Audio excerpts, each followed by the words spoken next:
Hi, I'm Olivia. I'm going to be your social worker today. What's your name? Jamie Nolan. Jamie, it's nice to meet you. You too. So the purpose of this interview is just for me to learn a few things about you, like how you grew up and how your culture may have played a part in that. I might be looking at my computer kind of frequently just because that's where my questions are, but that doesn't mean I'm not listening. And if at any point my questions make you uncomfortable, you can just let me know. And I will give you a chance at the end to reflect on what this conversation was like for you so that I can get some feedback. So I'm going to start off by giving you a chance to share how you would define or interpret your identity. My identity.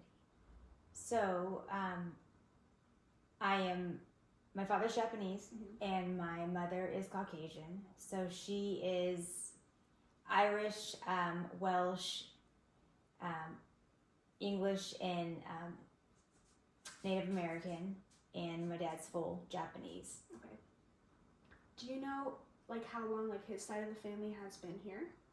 So yes, so my grandmother, so Bachan, she was a Nisei, so she was second generation. Okay. They actually grew up in Compton. Back then, Compton was all farming, and so they were farmers. Her dad came over from Japan, and her grandmother. Okay. Do you know what brought them over? I honestly, I don't know. I mean, obviously, a better way of life. Yeah. I mean, that's why everybody else came. They wanted to own land and farm. Okay, that's interesting. Yeah. And do you take pride in your identity, and in what ways? Yes. I think more as an adult, I've taken pride. I think growing up, it was just normal. That's all you've known as a kid, and your surroundings, and when it came to your culture, food and traditions. I probably thought everybody else grew up the same way as I did, not realizing that I was that different. And so, I mean, just any like tradition. I mean, sorry, question again. Do you take pride in your identity? Yes, of course. Yes. Okay, so yes, more as an adult, I've taken pride in it because I realized I was different, and then, and also my friend base when we moved here from California, and having them actually have pride in what I am too, and excited to embrace my own culture. They come over and eat and go to festivals with us, and I think having other people have pride, and same, with my son's girlfriends, I think is really cool when they want to be a part of the culture too and learn more about it, and just immerse themselves in it. Yeah. You mentioned like feeling different. When did you realize that, and what was that like for you? I think when I really knew I was different is, kids are mean. And so I moved here when I was in 6th grade to the East Valley. And I think it's when kids would ask what I am. And so when I guess I didn't understand that question because I'm American, in the big, where are you from? Where were you born? Okay, I was born in California. And so I think when they ask, no, really, like, where are your people from? And I understood the question by then is, I was Japanese, and, growing up in California for the first part, my younger years, when there's a lot of people who look like me, our extended family was there, so my grandparents and uncles and aunts, and, they were Japanese, so I just thought there's, Japanese people everywhere, but then, going to East Valley and Gilbert, there was not. Nope. And that's when I realized I was different. Yeah, that sounds really like kind of confusing to go through as a kid, but I'm glad you had like some support, supportive friends along the way with you. Yes. What are some like traditions that your family had growing up? Traditions as in just as a family in general, or traditions as in the culture? I guess whatever, means the most to you. I mean, obviously holidays birthdays were a big deal. I think there's called Matsuri Festival that they have every year in Arizona. So we would always go to that, and bring friends along with us and introduce other people to it. I think just being together. I think that's what they've done a great job in instilling how important family is.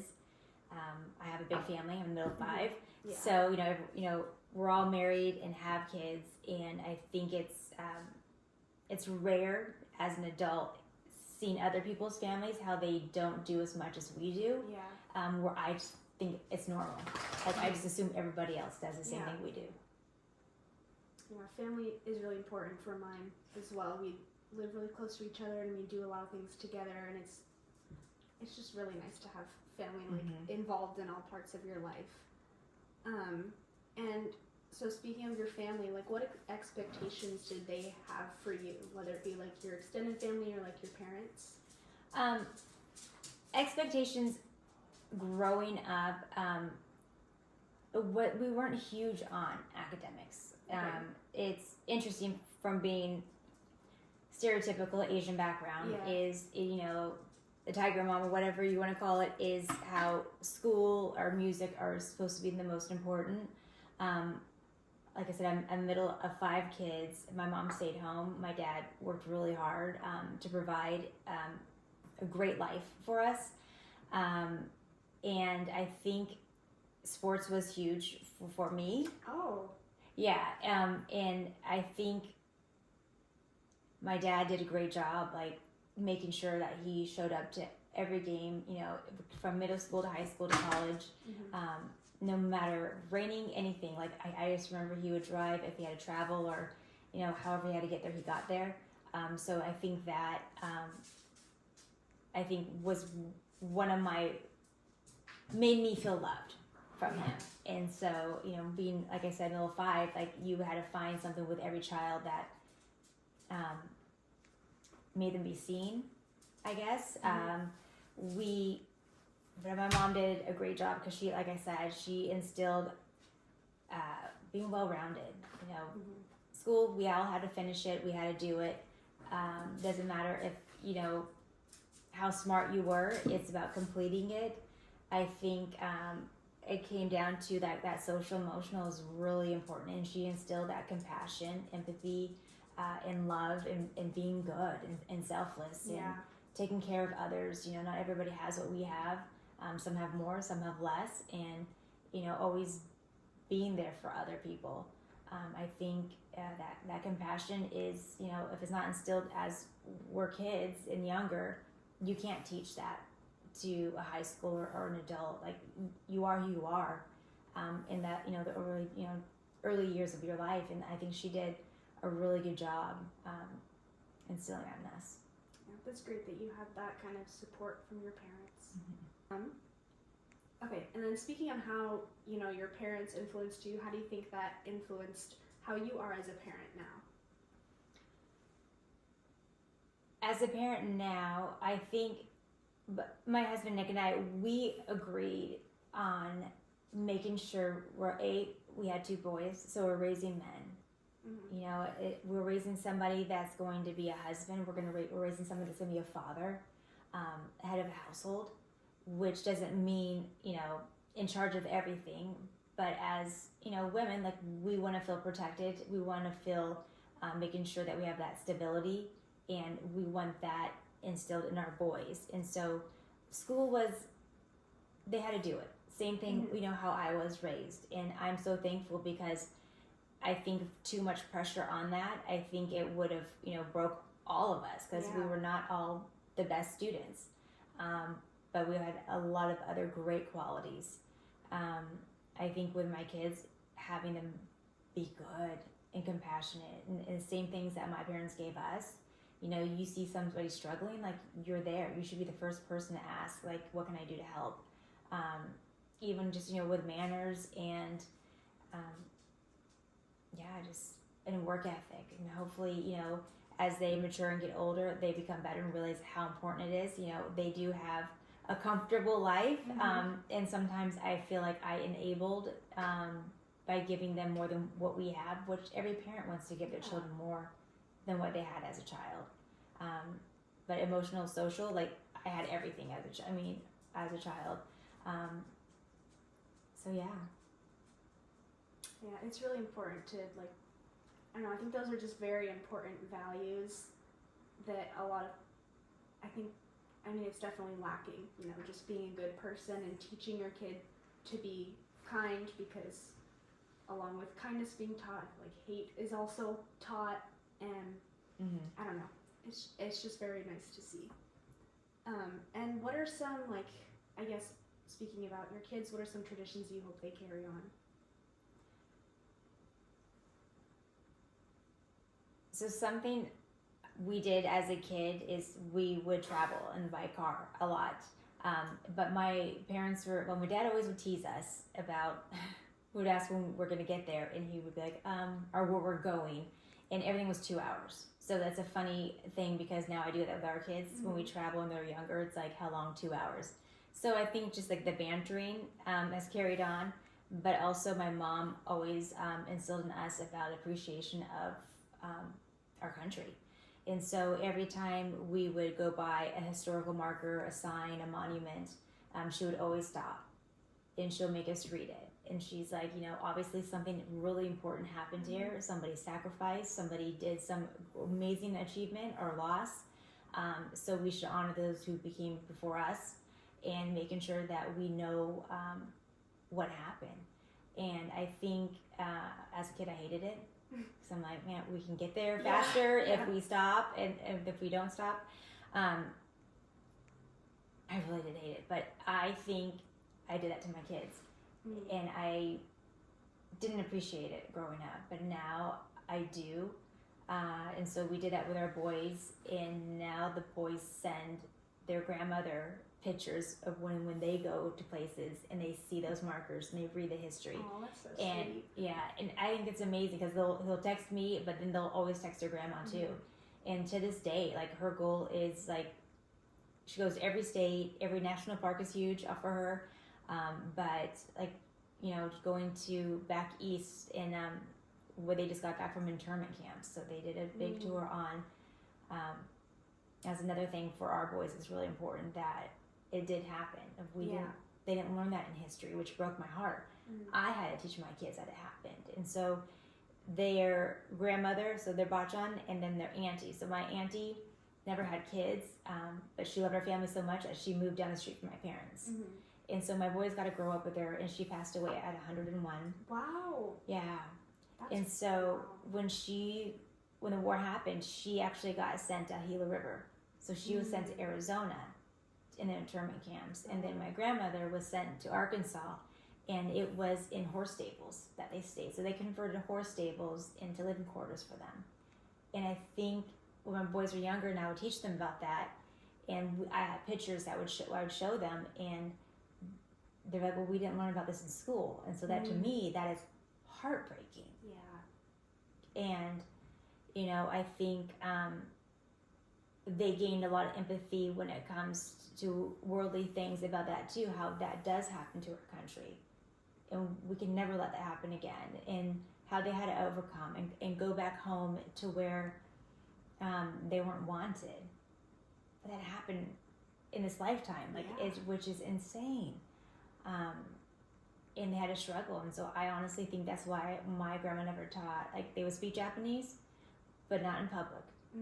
And my dad never really learned Japanese because they wanted to be more American. Okay. They joined Boy Scouts. They did all the typical American things. So, and even to their names, Glenn, Wayne, and Larry. So they didn't have. That makes a lot of sense, because I had wondered,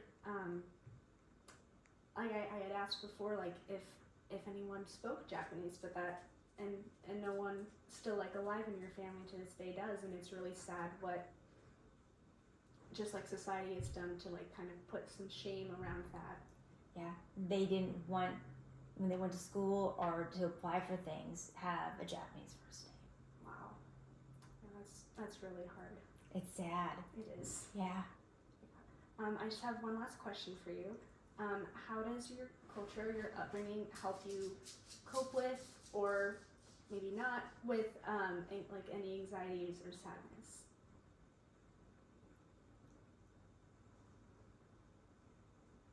I think the downfall of a Japanese background and my father growing up in a household that's very traditional Japanese is emotions and, you know, talking about things, struggles. It's kind of, you know, we just don't talk about it. You know, even like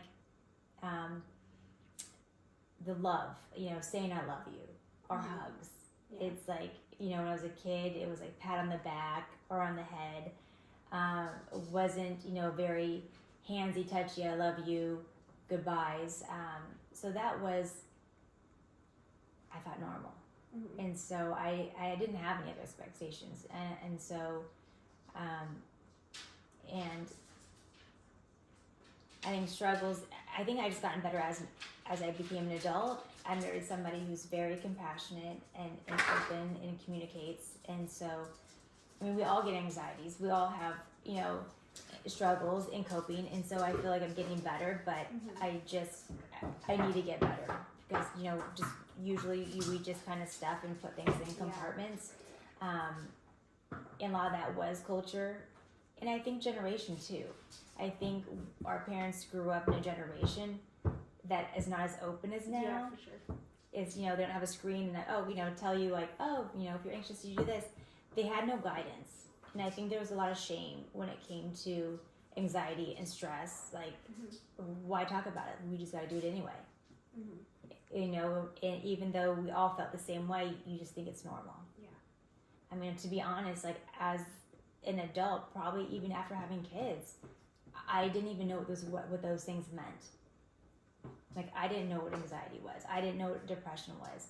I just took them as emotions. I'm having a hard day, or, you know, I feel blah, but push through till tomorrow. Like, what choice did I have? Like, we didn't have a choice. You just have to do it. And so I think sometimes I've hindered my boys because that's how I would treat them. Like, you're fine. We all have bad days. Figure it out. Move on. But I think, you know, kids are different now than how I grew up, and then, you know, I was different how my parents grew up different than myself. So I think it's just evolving and adjusting to the next generation. Yeah. Well, it seems like you've been very open throughout this whole conversation. So you say you do feel like you're getting better at communicating your emotions and how you feel, and I can definitely see that through the conversation you've had today. And I really enjoyed talking to you. That's all I have. Thank you. I appreciate it. I enjoy talking with you.